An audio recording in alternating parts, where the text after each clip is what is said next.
म डाक्टर अशोक कुमार महतो।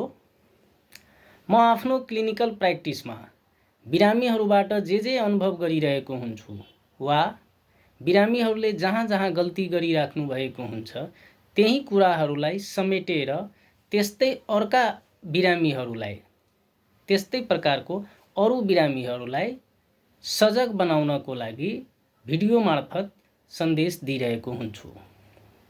म आज खास गरी विदेश अध्ययन गर्नको लागि गइरहेका वा वैदेशिक रोजगारको लागि गइराख्नुभएका व्यक्तिहरूको लागि यो भिडियो बनाइरहेको छु।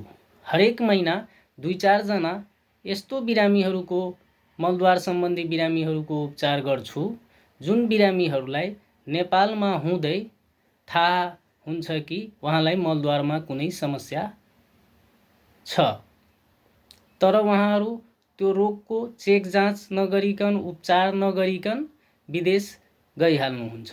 अब विदेशको खानपान त नेपालभन्दा पनि बढी फ्राइड, फ्याटी, जङ्क फुड्स बढी हुन्छ। त्यहाँ गइसकेपछि पाइल्स अथवा मलद्वारमा जे समस्या हुन्छ त्यो झन बढ्छ, त्यसले झन सताउन थाल्छ। अब त्यति उपचारको लागि मात्रै उहाँहरू विदेशबाट तुरुन्त फर्कनु परिरहेको हुन्छ। अब हेर्नुस्,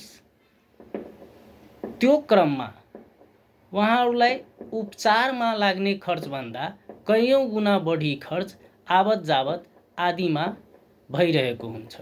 समयको बर्बादी पनि भइरहेको हुन्छ। अध्ययनमा गएका व्यक्तिको अध्ययन डिस्टर्ब भइरहेको हुन्छ भने रोजगारीको लागि गएका व्यक्तिहरूको रोजगारी डिस्टर्ब भइरहेको हुन्छ। असमयमै बिदा लिएर नेपाल फर्कनु पर्दा धेरैको जागिर पनि गएको सुन्छु। त्यसकारण तपाईहरू पनि अध्ययनको लागि या रोजगारको लागि विदेश जाने सोचमा हुनुहुन्छ र मलद्वारमा कुनै समस्याको अनुभव गरिराख्नु भएको छ भने मलद्वार रोग सम्बन्धी कुनै अनुभवी चिकित्सकसँग गएर भेटेर चेक जाँच गराउनुस् र उपचार गराएर मात्रै विदेश जाने सल्लाह दिन्छु। धन्यवाद।